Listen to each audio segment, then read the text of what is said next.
I think the most interesting thing to me is in this trying to project forward a little bit I think for the last, certainly this year and maybe even the year prior, we had been fairly limited in the scaling advantages that we had seen in the pre-training steps. We had kind of hit basically a saturation point, kind of a point of diminishing returns with pre-training, and we relied on things either post-training and or somewhat reasoning, chain of thought, those kind of mixture of experts, those kind of techniques in order to kind of continue to push the kind of capabilities of these foundation models, these LLMs and other models forward.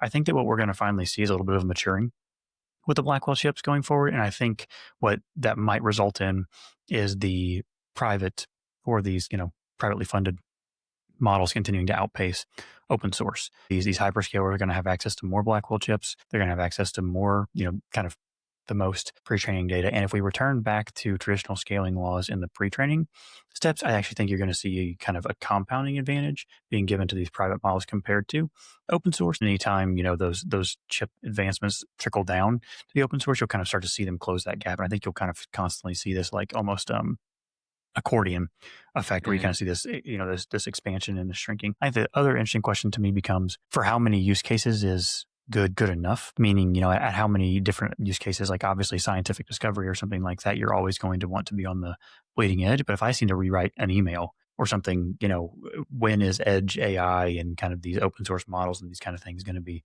good enough? 2026 might actually be the first time we start to see almost a segmentation in the market where,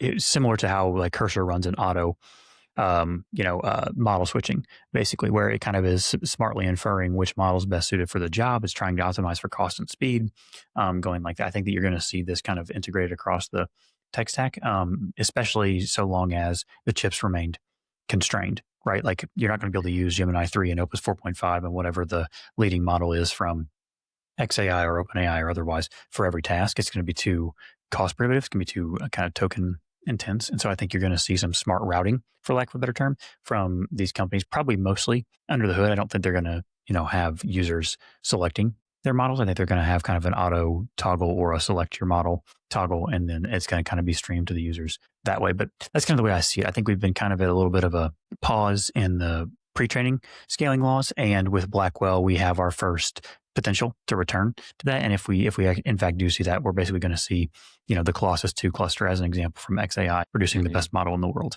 Whoever can build out the most kind of data centers, going back to the earlier conversation, for these pre-training steps, and you can actually make a coherent